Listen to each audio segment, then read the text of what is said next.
Hey everybody. Um, Day late. Always a day late it seems. Um, just a quick little message today. Last night I met some friends. Had dinner. The friends that I worked with over the hospital. And it was really kind of cool to see everybody. It was a going away party for a couple of people that left the hospital. There was a firefighter there from Pasco County.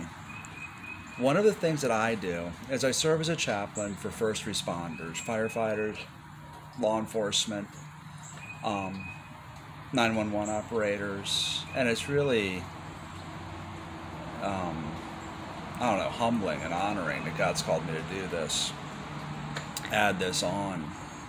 And what this fella did is he came over and shook my hand and he said, "Come by our house, fire station. I'll make dinner for you because we need you and it's really important that you come over because there are a lot of us who are hurting." And it humbled me again, but it reminded me of a verse, and I wanted to share this with you. I was going to share today something. Well, let me start.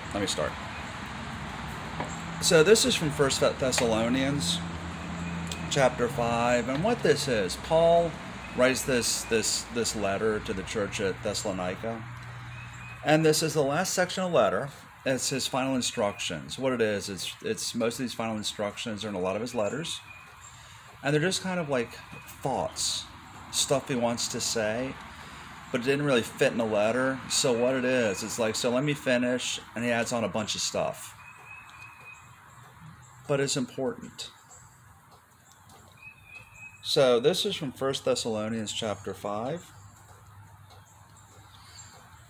And what it says here in his final instructions, this starts in verse 12, and this relates to what this firefighter said, and it's for all of us. And I was struggling which version to read this out of. So this out of the Message, because it just seems to make sense.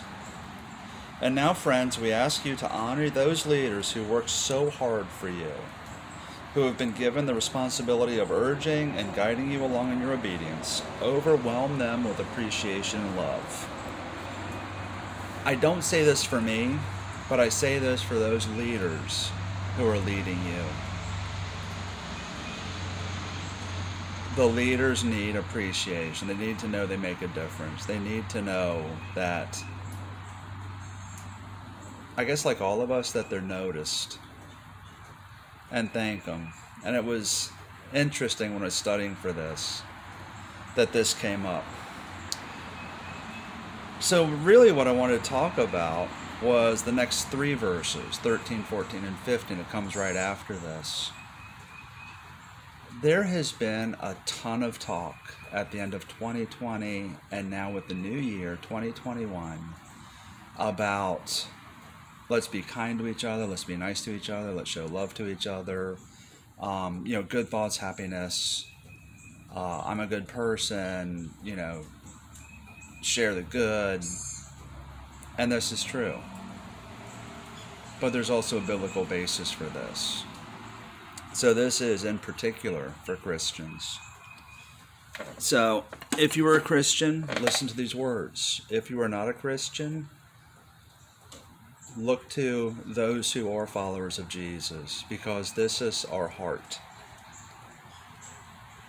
Christians, verse 13, "Get along among yourselves, each of you doing your part. Don't bicker." Our counsel, what Paul says, our counsel is that you warn the freeloaders to get a move on. Church is not a place to come and get done for you. It is a place to come, learn, be challenged, and go out and do for others. Gently encourage the stragglers.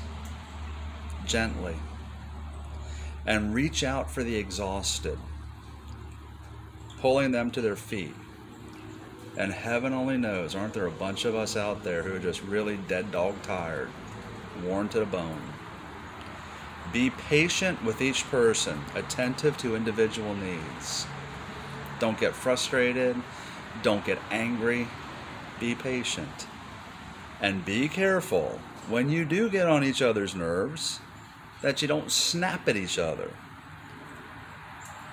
And then the final thought from Paul in this little section: look for the best in each other and always do your best to bring it out. I'm a good person, good thoughts, love. That's the message. But the Bible kind of reinforces that. Look for the best in each other and do what you can to bring it out. Great thought for today, isn't it? So as we go out there, let's do that for those in the Christian community, in the church, and for those outside of the church that need that encouragement, that lifting up, that reassurance, and let them see and let us do.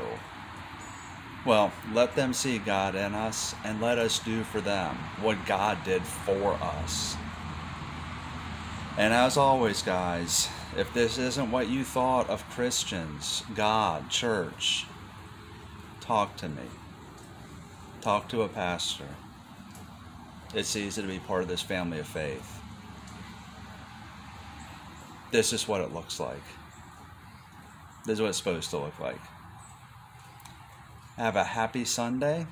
Remember, check us out every Wednesday. Questions, and actually come to think of it, this Wednesday I've had a number of questions, and I'm going to answer this Wednesday that follows up on this. Goodness, happy thoughts, I'm a good person. Someone asked a really, really interesting question, and it kind of came home New Year's Day, so I'm going to answer this. The question is, how come people that say they're good become mean and kind of equate meanness for goodness, and being selfish for being empathetic? So I'll tell you why this came up New Year's Day, and check back Wednesday. I've got an answer. Facebook, YouTube, Instagram, FL Compass Church. And for all the latest updates, www.flcompasschurch.org. Have a great Sunday. We'll see you Wednesday.